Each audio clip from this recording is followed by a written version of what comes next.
ಪರೀಕ್ಷೆಯ ವಿಚಾರದಲ್ಲಿ ಪದೇ ಪದೇ ಎಡವಟ್ಟನ್ನು ಮಾಡ್ತಾ ಇರುವಂತಹ ಕೆಪಿಎಸ್ಸಿ ಮೇಲೆ ಈಗ ಮತ್ತೊಂದು ಗಂಭೀರ ಆರೋಪ ಕೇಳಿ ಬಂದಿದೆ.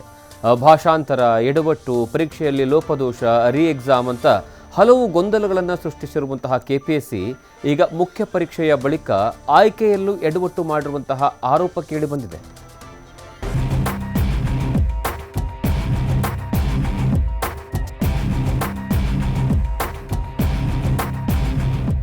ಕೆಪಿಎಸ್ಸಿ ಹಗರಣಗಳ ಹೆಡ್ ಆಫೀಸ್ ಆಗ್ತಿದೆಯಾ ಅನ್ನೋದಕ್ಕೆ ಅನುಮಾನವೇ ಬೇಡ. ಅದೇ ಕನ್ಫರ್ಮ್ ಅನ್ನೋ ರೀತಿಯಲ್ಲಿ ಕೆಪಿಎಸ್ಸಿ ನಡೆದುಕೊಳ್ತಿದೆ. ಈಗ ಮತ್ತೊಂದು ಕರ್ಮಕಾಂಡ ಹೊರಬಿದ್ದಿದ್ದು ಅದು 2025ರ ಮೇ ತಿಂಗಳಲ್ಲಿ ನಡೆದ ಕೆಪಿಎಸ್ಸಿ ಮುಖ್ಯ ಪರೀಕ್ಷೆಯ ಫಲಿತಾಂಶ.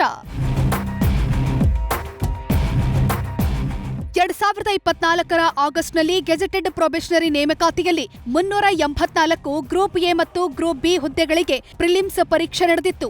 ಈ ಪರೀಕ್ಷೆಯಲ್ಲಿ ತಪ್ಪಾಗಿ ಭಾಷಾಂತರ ಮಾಡಿ ಎಡವಟ್ಟು ಮಾಡಲಾಗಿತ್ತು. ಈ ಭಾಷಾಂತರ ಎಡವಟ್ಟಿನ ಪರಿಣಾಮ ಅದೇ ವರ್ಷ ಡಿಸೆಂಬರ್ನಲ್ಲಿ ಮರುಪರೀಕ್ಷೆಯನ್ನು ನಡೆಸಲಾಗಿತ್ತು. ಇಷ್ಟಾದರೂ ಪ್ರಶ್ನೆ ಪತ್ರಿಕೆಯಲ್ಲಿ ಲೋಪದೋಷಗಳಿಂದ ಮತ್ತೆ ವಿವಾದ ಸೃಷ್ಟಿಯಾಗಿತ್ತು. ವಿವಾದಗಳ ನಡುವೆಯೇ 2025ರ ಮೇ ತಿಂಗಳಲ್ಲಿ ಕೆಪಿಎಸ್ಸಿ ಮುಖ್ಯ ಪರೀಕ್ಷೆ ಮಾಡಿ ಈಗ ಫಲಿತಾಂಶ ಪ್ರಕಟಿಸಿದೆ. ಫಲಿತಾಂಶ ಪ್ರಕಟವಾಗುತ್ತಿದ್ದಂತೆ ಕೆಪಿಎಸ್ಸಿ ಮೇಲೆ ಮತ್ತೊಮ್ಮೆ ಹಗರಣದ ಆರೋಪ ಕೇಳಿಬಂದಿದೆ.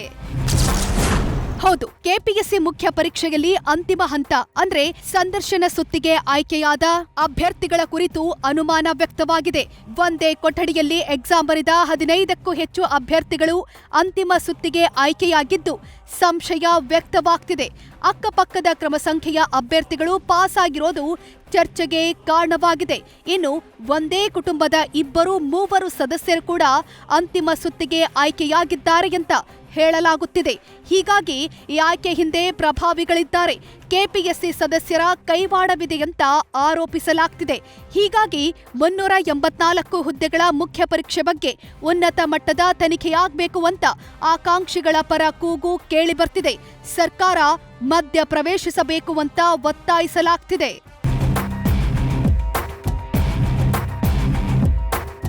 ಆದ್ರೆ mains question paper, return question paper ಅಲ್ಲಿ ಒಂದೇ ರೂಮ್ ಅಲ್ಲಿ 10ರಿಂದ 15 ಜನ ಸೆಲೆಕ್ಟ್ ಆಗ್ತಿದ್ರ ಅಂದ್ರೆ ಎಷ್ಟು ಕರಪ್ಷನ್ ಮಾಡಿರ್ಬೋದು ಕೆಪಿಎಸ್ಸಿ ಇರೋಂಥವ್ರು. ಮತ್ತೆ ಈ ಒಂದು ಮಿಸ್ಟೇಕ್ಸ್ 1-2 ಮಿಸ್ಟೇಕ್ಸ್ ಇಲ್ಲ, ಇದರಲ್ಲಿ ಕೆಲವೊಬ್ರು ಜೆನ್ಯೂನ್ ಕ್ಯಾಂಡಿಡೇಟ್ಸ್ ಹಾಕಿದ್ದಾರೆ. ಆ ಕ್ಯಾಂಡಿಡೇಟ್ಸ್ ನ ಅವ್ರು ಬೇಕು ಅಂತ ಹಾಕೊಂಡಿರೋದು. ಒಟ್ಟಾರೆ 2024ರಿಂದಲೂ ಕೆಪಿಎಸ್ಸಿ ಪರೀಕ್ಷೆ ಬರೀ ವಿವಾದ, ಗೊಂದಲಗಳಿಂದಲೇ ಅಂತಿಮ ಹಂತಕ್ಕೂ ಬಂದಿದೆ. ಇದೀಗ ಅಂತಿಮ ಹಂತಕ್ಕೆ ಆಯ್ಕೆಯಾದ ಅಭ್ಯರ್ಥಿಗಳ ಬಗ್ಗೆಯೂ ಅನುಮಾನ ವ್ಯಕ್ತವಾಗಿದ್ದು, ಅಭ್ಯರ್ಥಿಗಳು ಹುದ್ದೆ ಗಿಟ್ಟಿಸಿಕೊಳ್ತಾರಾ ಅಥವಾ ಸರ್ಕಾರ ಮಧ್ಯ ಪ್ರವೇಶಿಸಿ ತನಿಖೆಗೆ ಮುಂದಾಗುತ್ತಾ ಅನ್ನೋದನ್ನ ಕಾದು ನೋಡಬೇಕಾಗಿದೆ. Bharath Krishnappa, news first, Bengaluru. News first ನಿರ್ಭೀತಿಯಿಂದ ನಿಮ್ಮ ಪರವಾಗಿ.